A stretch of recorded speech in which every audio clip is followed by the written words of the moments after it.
En ce qui concerne l'armement des groupes kurdes, c'est un sujet que les États-Unis envisagent désormais sérieusement. Là encore, les répercussions sont considérables. C'est un sujet majeur, car, avant tout, que signifierait cela pour la relation entre les États-Unis et la Turquie? S'il y a bien quelque chose qui risque d'aliéner encore davantage les Turcs, c'est de commencer à renforcer les groupes kurdes. Cela a déjà été fait, pourtant. En 1991, le président Bush a encouragé les Irakiens à se soulever contre Saddam Hussein et ils ont été laissés à eux-mêmes, puis massacrés. En Syrie aussi, les Kurdes ont été utilisés contre Assad avant d'être abandonnés. Je ne suis donc pas certain de la mesure dans laquelle vous connaissez les groupes kurdes en Iran, ni dans quelle mesure ils pourraient être mobilisés comme soldats de première ligne.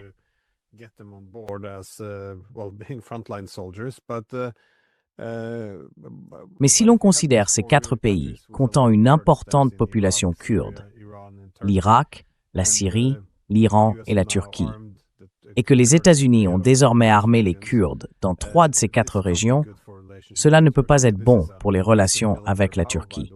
C'est d'ailleurs une puissance militaire considérable. Et puis, qu'est-ce que cela impliquerait pour l'Iran? C'est lié aussi, car il y a quelques jours à peine, on faisait encore semblant que le but de la guerre était d'aider les manifestants et d'arrêter les missiles balistiques. Maintenant, il s'agit d'attiser une guerre civile, de réduire en cendres un pays de 90 millions d'habitants, avec des centaines de milliers, voire des millions de morts si cela se déclenche. Donc, je suppose que la manière humanitaire de vendre la guerre a toujours été stupide. On le fait à chaque fois, et ça marche à chaque fois. Donc je comprends, mais cela doit être complètement dépassé maintenant.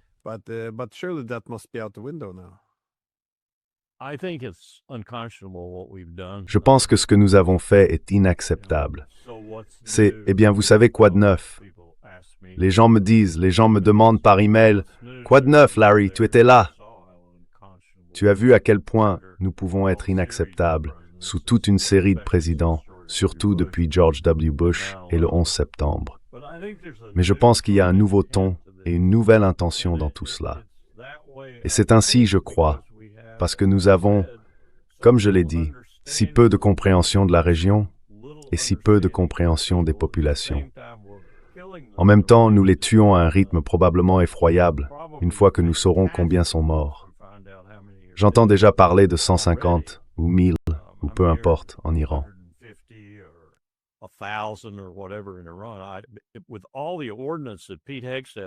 Avec tout l'arsenal que Pete Hegseth dit avoir été largué, si c'est tout ce qu'ils ont tué, alors ce sont de piètres tireurs. C'est tout ce que j'ai à dire.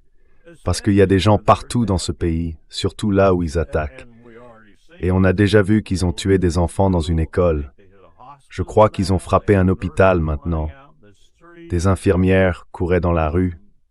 Pas un très bon ciblage, les gars. Tout cela pour dire que je ne pense plus que nous nous en soucions.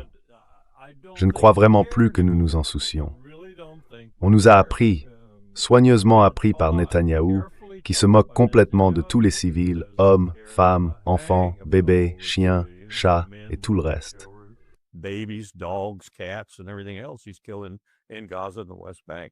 Il tue à Gaza et en Cisjordanie. Maintenant, écoutez John Hagee, il y a juste quelques minutes avant que je ne vienne vous parler, le chef de Christians United for Israel. Voici John Hagee là-haut, tout comme Huckabee, disant « C'est une guerre sainte. C'est une guerre sainte. » Et vous les garçons et les filles là-bas, nous prions pour vous. Nous prions pour vous. Mais vous êtes du bon côté. Vous préparez l'Armageddon. Vous préparez le retour de Jésus-Christ. C'est un homme qui influence beaucoup d'Américains, avec ses prêches sur le fait d'être du côté d'Israël, comme Huckabee l'a montré dans cette interview traîtresse qu'il a donnée.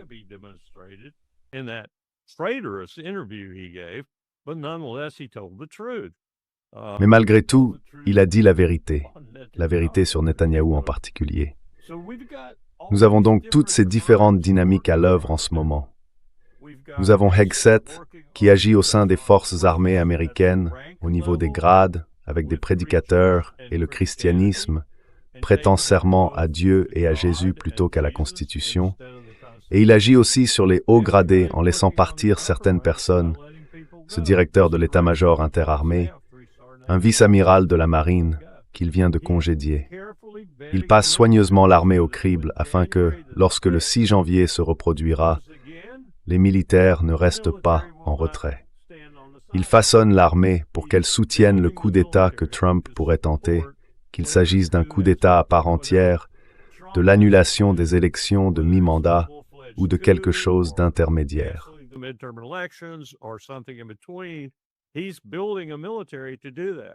Il est en train de constituer une armée pour faire cela, et c'est vraiment inquiétant de le voir agir ainsi. C'est un parfait exemple de la raison pour laquelle, une fois que nous découvrons à quel point nous sommes profondément impliqués et que nous devons soit nous retirer, soit redoubler d'efforts, et nous ne pouvons pas redoubler d'efforts, car nous n'avons pas les hommes et les femmes nécessaires pour le faire, en termes de force terrestre. Eh bien, Hegseth a déjà parlé des forces terrestres. Nous ne pouvons pas faire cela. Le maximum que nous pourrions déployer au sol en Iran serait de 400 000, peut-être 500 000, et je ne pense même pas que nous en serions capables. Tout comme Netanyahou le découvre avec cette mobilisation de 90 000 réservistes. Beaucoup d'entre eux ne se présentent pas. Dis-moi où iraient les jeunes de 18 et 19 ans dans ce pays. Si nous devions nous mobiliser complètement, s'ils découvraient soudainement qu'ils étaient soumis à la conscription, au Mexique et au Canada. Nous ne pouvons pas faire ça, Glenn. Et pourtant, nous faisons semblant comme si nous le pouvions, au point même d'envisager de remonter le temps et de lancer une invasion de l'Iran. Quelqu'un m'a demandé, « Eh bien, comment feriez-vous ça ?» J'ai répondu, « Oh, vous avez des bâtiments amphibies. Nous n'en avons pas beaucoup. Le corps des marines se plaint depuis 20 ans et la situation empire chaque année.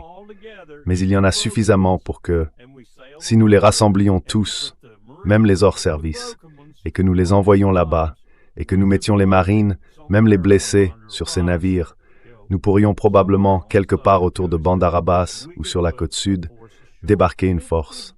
Elle serait engloutie. En 6 mois, elle aurait disparu. Voilà où nous en sommes, et c'est absurde.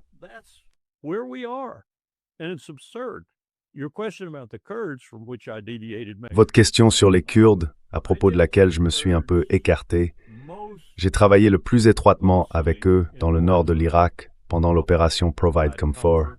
Ensuite, il y a eu notre retrait total des promesses que nous leur avions faites, et leur réaction a été de dire plus jamais ça. Et maintenant, en ce qui concerne l'Irak moderne, ils sont probablement la partie la plus prospère du pays, Soleimaniye, Erbil et d'autres endroits là-bas. Ils ont conclu un bon accord avec Bagdad au sujet du pétrole, et les grandes compagnies sont revenues, car elles ne voulaient pas s'y engager auparavant et risquaient de se mêler du pétrole de Kirkouk et de Mossoul. S'il y avait un différend entre Bagdad et les Kurdes, les grandes compagnies ne voulaient pas des procès qui pouvaient en découler. Il semble donc qu'elles reviennent maintenant, puisque tout cela a été réglé.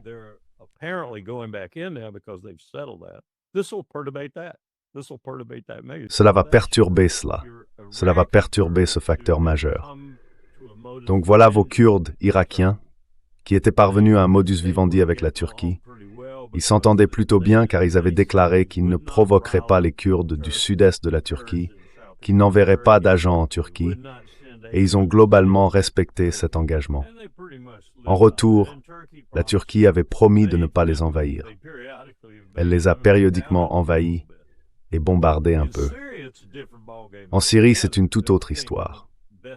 Je pense que ce qui décrit le mieux la Syrie, c'est le chaos pour tout le monde, pour tous les groupes, sauf pour Israël. Israël s'est activement employé à s'assurer que chaque petit point d'appui qu'il consolide le soit de manière défendable. Ainsi, il s'approprie peu à peu de petites portions de la Syrie au fur et à mesure. Et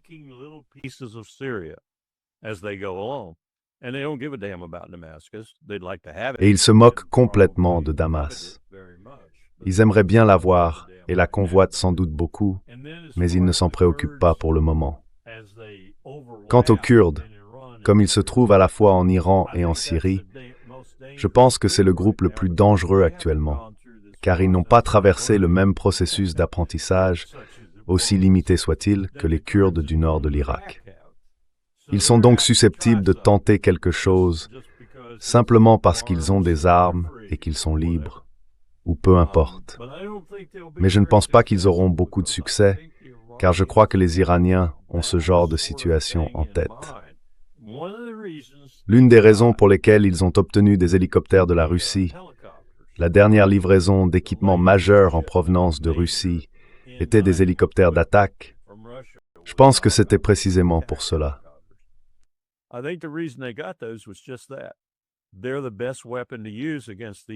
Ce sont les meilleures armes à utiliser contre ces infiltrés à la frontière. Ces hommes armés qui tentent de renverser la République iranienne et qui viennent de régions situées au nord du Golfe Persique jusqu'en Azerbaïdjan et en Arménie. Les hélicoptères sont les plus efficaces pour les affronter. Je pense donc que c'est pour cela qu'ils ont acquis ces hélicoptères.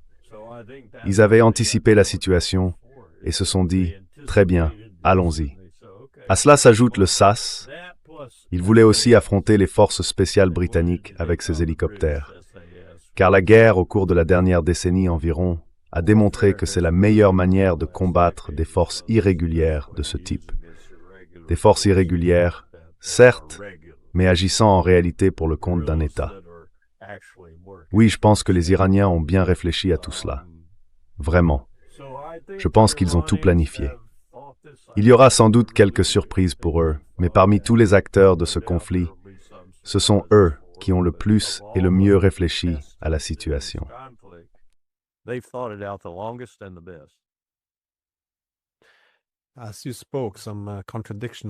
Pendant que vous parliez, certaines contradictions me sont venues à l'esprit. C'est-à-dire que le gouvernement iranien est inacceptable parce que c'est une théocratie, où le pouvoir politique est détenu par les dirigeants religieux. Mais en même temps, l'ambassadeur américain Huckabee affirme qu'Israël devrait contrôler la moitié du Moyen-Orient, parce que Dieu le lui a donné. Et puis, il faut aussi se préparer à, vous menez une guerre sainte, vous savez, en prêtant allégeance à Jésus, tout cela. Et c'est un peu la même chose avec les armes nucléaires, comme vous l'avez également suggéré, que nous devons combattre les Iraniens pour les empêcher de développer des armes nucléaires.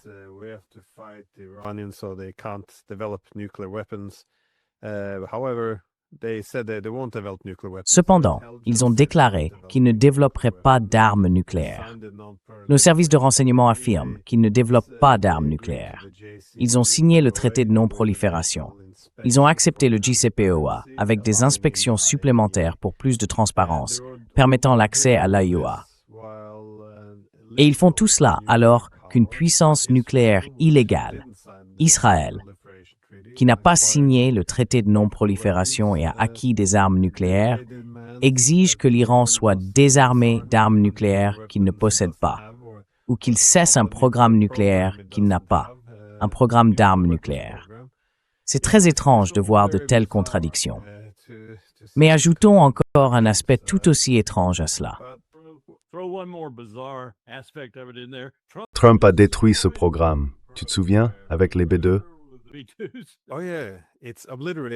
Oh oui, c'est anéanti. Et d'ailleurs, dans le communiqué de presse de la Maison-Blanche, ils ont dit que quiconque prétendait que ce n'était pas anéanti diffusait de fausses informations.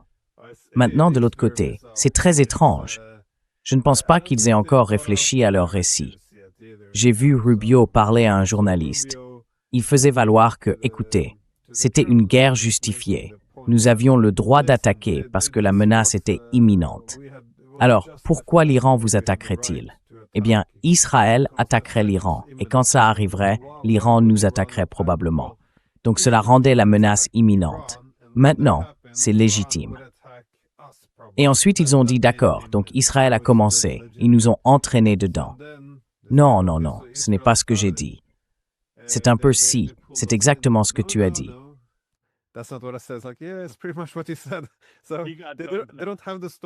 Ils n'ont pas d'histoire à raconter.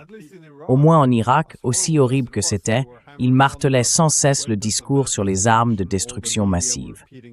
Tous les médias répétaient les mêmes éléments de langage. Il y avait un récit bien établi. Quand cela n'a plus tenu, tu vois, ils avaient l'option de repli. Bon, nous ne faisons que répandre la démocratie. Mais ici, il y a en réalité des récits contradictoires. C'est comme si, tu vois, on devait aider les Iraniens. Ils méritent la liberté et la paix face à un gouvernement brutal, tout en bombardant des aéroports, des hôpitaux, des écoles, des habitations civiles. Je veux dire, c'est juste. Et pour couronner le tout, même le président de la Chambre, Mike Johnson, est sorti faire un discours affirmant que l'Iran avait commencé cette guerre. Ils ont déclaré la guerre contre nous. Nous ne sommes jamais allés en guerre. Nous avons mené une opération. Il ne l'a pas appelée une opération militaire spéciale, mais simplement une opération. Et maintenant, apparemment, ce sont les Iraniens qui ont commencé la guerre. Ce n'était pas nous. Nous faisions juste un peu de bombardement. Il soulignait aussi que ce qu'ils ont fait est impardonnable. Ils ont attaqué des ambassades américaines en Arabie Saoudite et ailleurs. C'est un territoire souverain. Mais ensuite, quand on bombarde leurs écoles, leurs hôpitaux, c'est aussi un territoire souverain. Tu devrais regarder ça. C'est un discours délirant.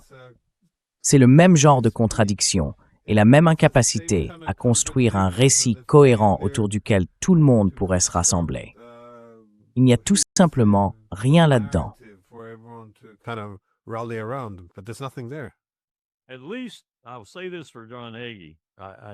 Je dirais au moins ceci à propos de John Hagee. Il me rend vraiment malade quand je l'écoute, mais il dit la vérité. Nous sommes là-bas, vous êtes là-bas, vous êtes des croisés pour Jésus-Christ. Nous allons gagner. Et bien sûr, ce qu'il va gagner, c'est l'enlèvement. Jésus va descendre et tuer tous les incroyants pour établir un royaume de 1000 ans. Tous ces gens seront emportés au ciel dans ce royaume. Mais au moins, il est cohérent et il ne s'en cache pas.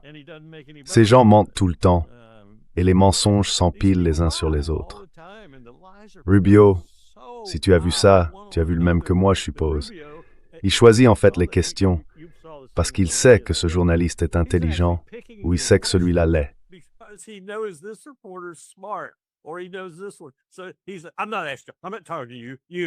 Alors il dit, je ne demande pas, je ne te parle pas, toi. Il était tellement sidéré que j'ai cru qu'il allait exploser sur le champ. J'aurais bien aimé que ce soit le cas. On n'arrive pas à garder un discours cohérent, pas seulement entre des gens comme Hegseth, Rubio, Trump, ou n'importe qui prend la parole, cette cruche qui parle au nom de l'administration. Non seulement c'est incohérent, mais les individus eux-mêmes changent d'avis d'une heure à l'autre, d'un jour à l'autre.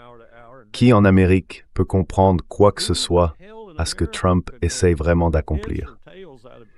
Et je pense que c'est pour ça qu'on voit des sondages montrant que moins de 29-28% des Américains soutiennent cela.